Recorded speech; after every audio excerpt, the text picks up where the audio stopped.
Okay. so that it is going live. So, Brian, thank you for Tammy. joining me today. Just for anybody that doesn't know, my name is Tammy Medigovich, and I am the broker owner of Casa Realty. And I'm here today with Brian Yampolsky, who is the co-owner of Orion Mortgage, also here in Arizona. And to get started, the first thing that we wanted to do, we thought that this was important because we are definitely in an unprecedented time with the coronavirus and everything that's going on. And so we wanted to provide some information from the areas of our expertise. And I will start with just a few updates on the real estate side of things.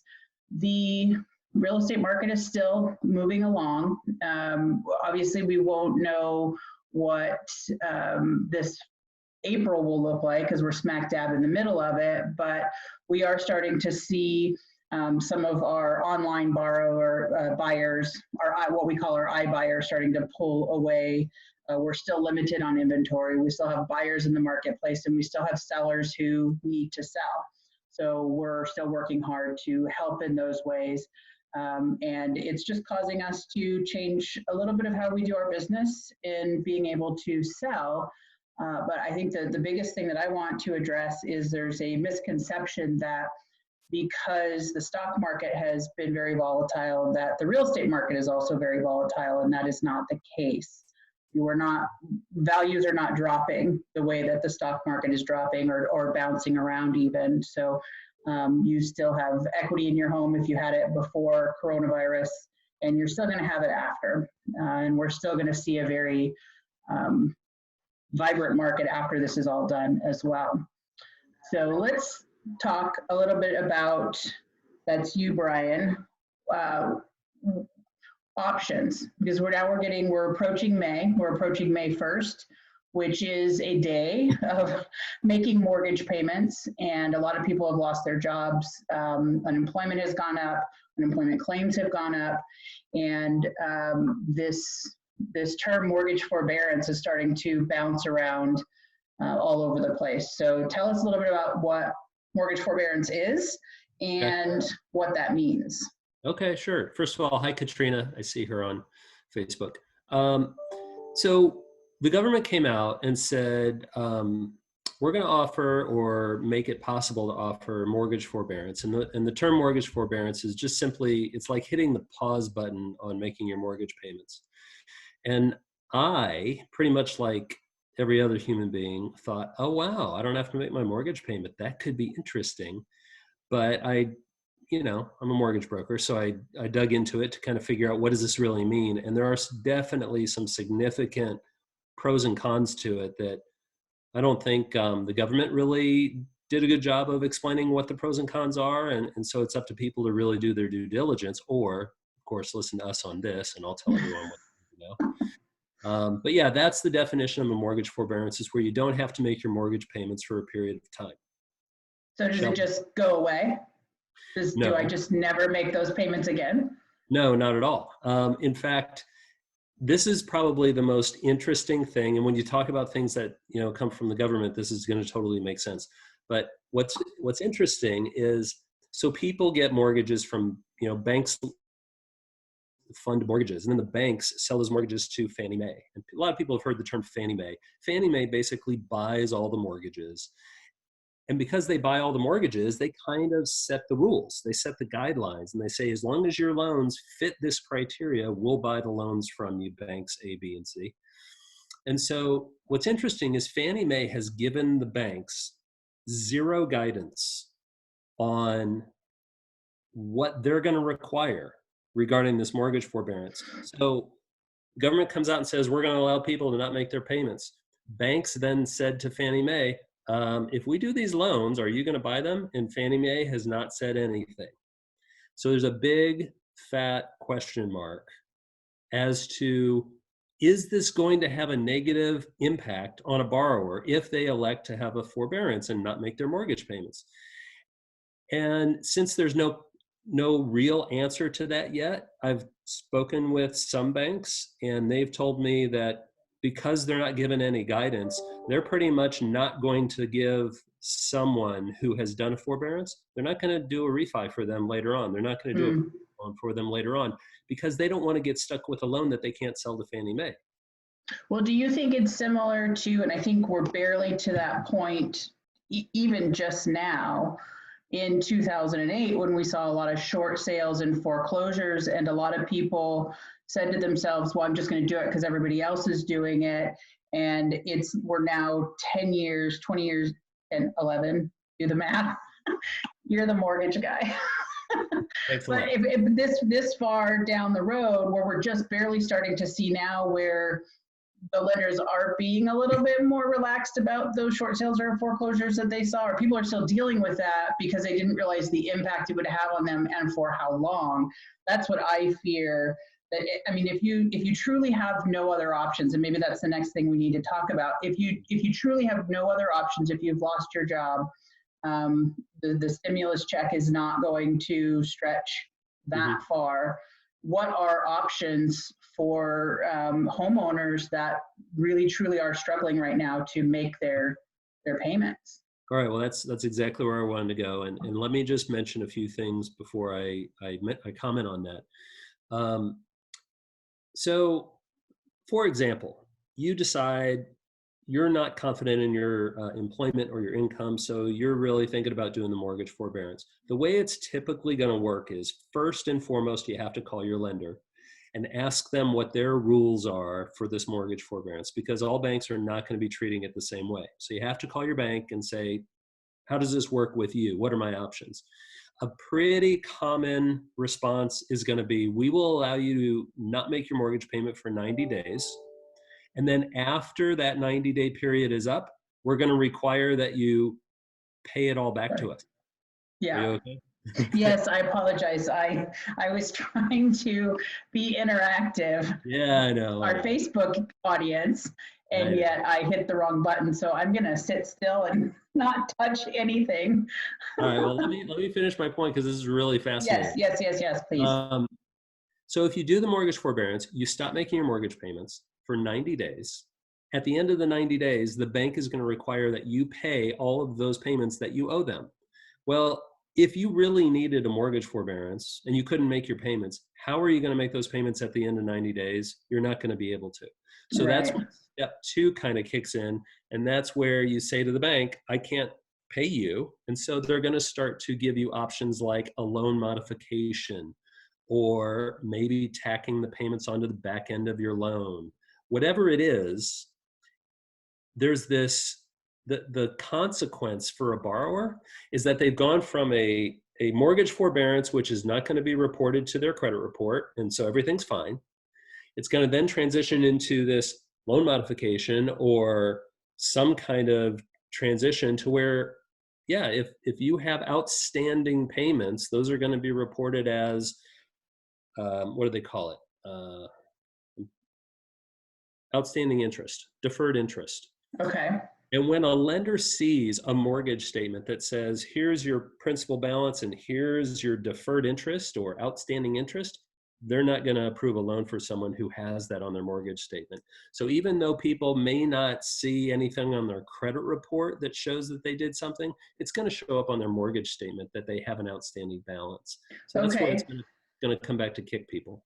So let's talk about then if somebody has been laid off, if they've been furloughed, if they've lost their job, if their company is closed, and I've heard you talk about, and I've heard other lenders talk about refinance. A refinance is better because you naturally, and don't throw a stone at me for saying this, but you naturally kind of skip a payment. Not really, but you kind of miss a payment. And that might be a better option. But if somebody has lost their job, how are lenders looking at that now? Because it may only be temporary for a month or two as we get through this COVID stay-at-home order or whatever we're in. But can you talk a little bit about that and how that might have an impact? Yeah, there are some definite changes in the way lenders are looking at people's employment and people's income. What they're doing now is they know that there's been, I think it's 16 million applications for unemployment just a ridiculous amount of people Yeah. are out of work. So the banks, before they fund on your loan, they've already looked at your W-2s, they've already looked at your pay stubs. Now they're actually verbally calling and manually verifying your employment, and that your hours haven't been cut, and that your salary hasn't been reduced. So The if you have, then they won't consider that unemployment that you're drawing. No, No. no. Okay. But here's what they'll do. Let's say you normally work 40 hours a week, but right now they've cut those hours to 30. The lender's gonna have to qualify you and approve your loan based on your 30 hours of income, not your normal 40. So even though Okay. it might be temporary, banks are going to play it safe, and they're going to make sure you qualify even with the reduced income. Okay. Yeah. And that may work out okay, but you also need to consider the fact that, if you're cutting it close, it may cause a problem. But when you refer to refinancing and skipping a payment, you're 100% right. It's Thank you. Can you say that again? Can you say that again just for? no, you're 80% right. You don't skip anything in reality, but it feels like it because there's a month when you won't make a payment, Right. and they're going to prorate everything, and it feels nice. But I would just honestly say, and I don't want this to sound biased, but you really do need to talk to someone who knows about mortgages. That doesn't necessarily mean talking to the teller at your bank, because they don't know anything about mortgages. It's a very complicated process, which has gotten more complicated with this whole virus thing. So whether it's me or any other mortgage broker in town locally, that's who you should be talking to when you have questions. Or call your realtor, like Tammy, or anyone else that that you can get a referral. Yeah, Tammy. Call Tammy. There you go. Yeah. But I also want to give a shout out, Lisa Sagali, who's also with Casa. She is also monitoring and watching too. So you have lots of good resources, whether you're talking to your lender about it or you're talking to your real estate professional. Definitely just having the information and not going at it blindly because of everything that we're hearing in the media. And just because it's an option doesn't mean it's the best option, and we have to look. It's really hard right now, and it's taken me just even a couple of weeks to look outside of what's happening to us today is not what's going to be happening to us in a month, 2 months, 3 months from now. Yeah. And I feel like we are going to bounce back. It's just going to hurt for a little while. Would you agree with that? Where I think the mortgage forbearance really does serve a need is if you've lost a job and you don't have income, and so you don't know how you're going to make your payment, that 90-day forbearance will give you some time to kind of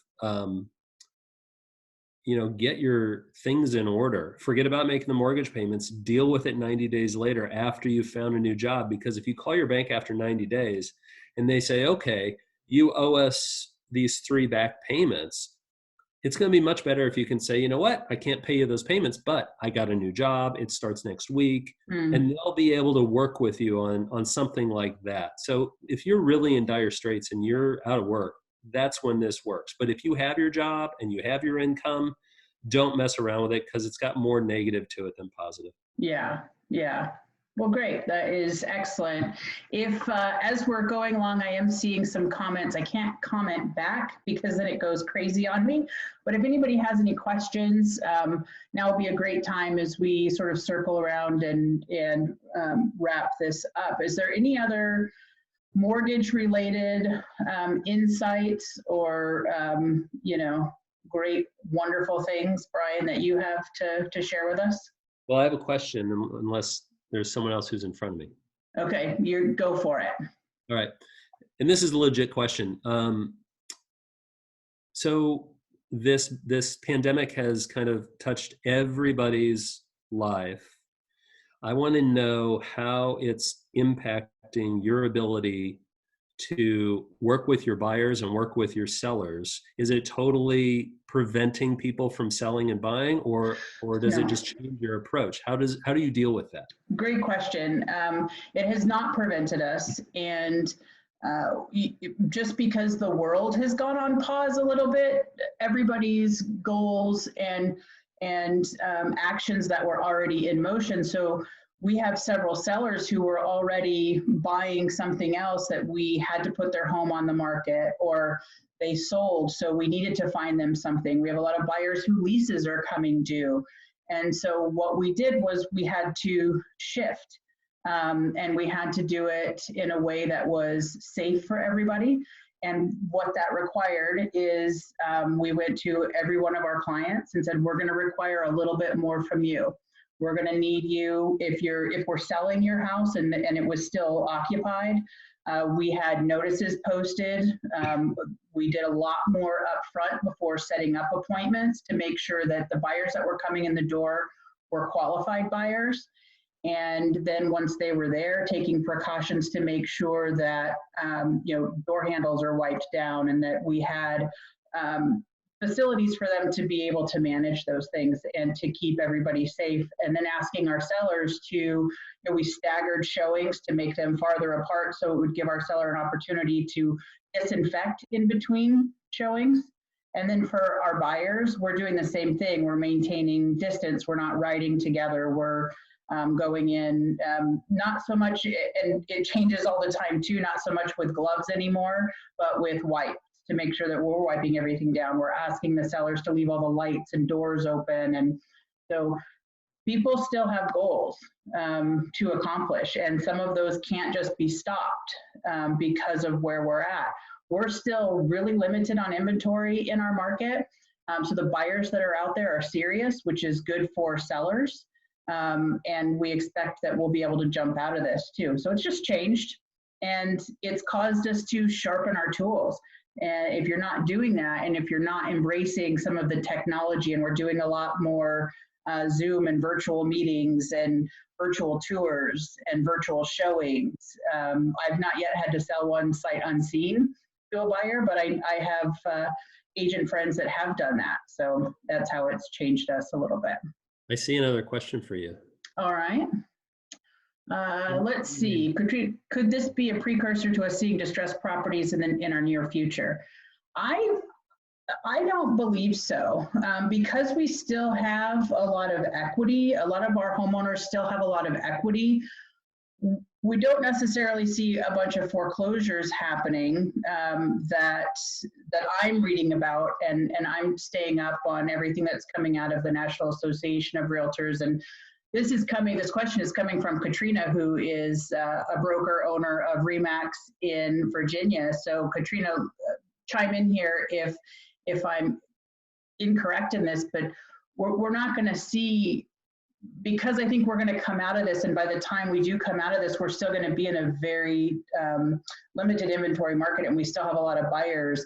And it's anticipated, I think, as well, that maybe some more people will migrate to Arizona that are living in very urban areas. Speculation, right? But I think we'll still continue to see that, especially here in Arizona. But across the U.S., there's still such high demand for property and limited inventory that it's not something that we're anticipating seeing. I also want to add to that about the question of could this be a precursor to seeing distressed properties? It makes me think of what makes up for a healthy market. A lot of things play into the health of a real estate market, and most of those things are really strong. For example, interest rates are low. The financial strength of the lending institutions is strong.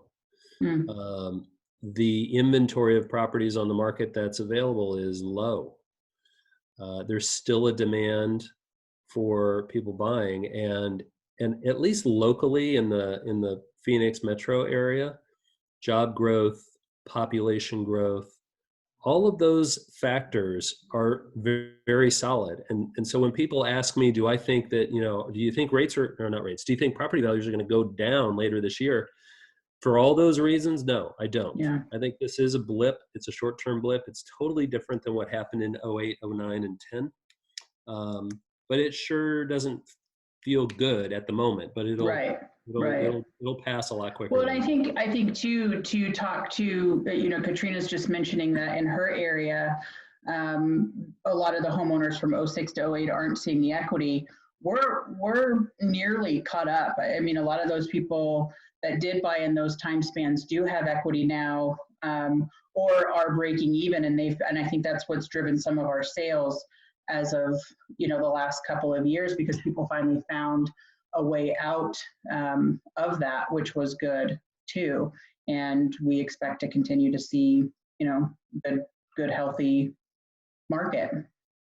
Right on. And we're also not seeing buyers, investor buyers in particular, paying not in Phoenix metro area. Again, I know this is happening in other parts of the country, but offers that are going $10, $20, $50,000 over asking, buyers are being very reasonable and very cautious.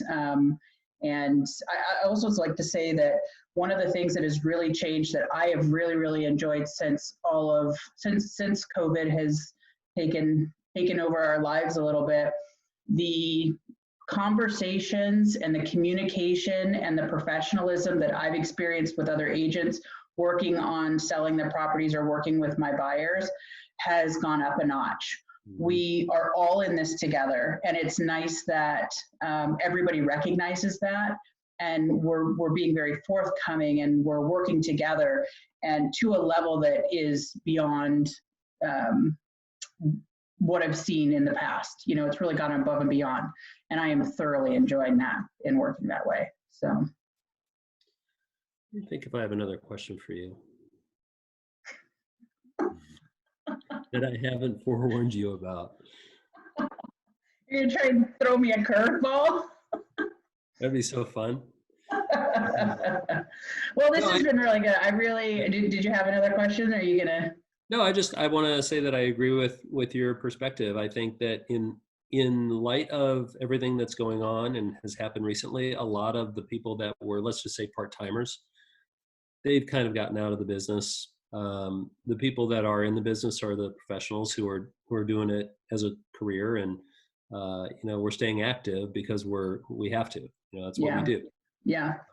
So yeah. And this is the time to lean into going to a professional and making sure that who you're asking your questions of are keeping up and are keeping their finger on the pulse, because as we work our way through this, and next month we'll be looking at kind of what April results were and what the stats were for this month, because this is really going to be the month where we see it. Anything that we had in escrow, again, I've been lucky enough to not have too many fallouts that haven't been able to be replaced, but I know that across the country that a lot of people saw a lot of cancellations, and here in Arizona, we are considered essential, you and I. So we're still working, but in some counties across the U.S., it has stopped. And I've also seen a lot of creativity in how our title companies are handling closings, how our lenders are handling closings. And I do think it's going to change our industry for the better, and be more efficient, which is really exciting too. Yeah. But well, thanks for having me. Thanks for letting me join you. This is pretty cool. Thank you. And if we have any more tough and challenging questions, I hope that we can lean into you.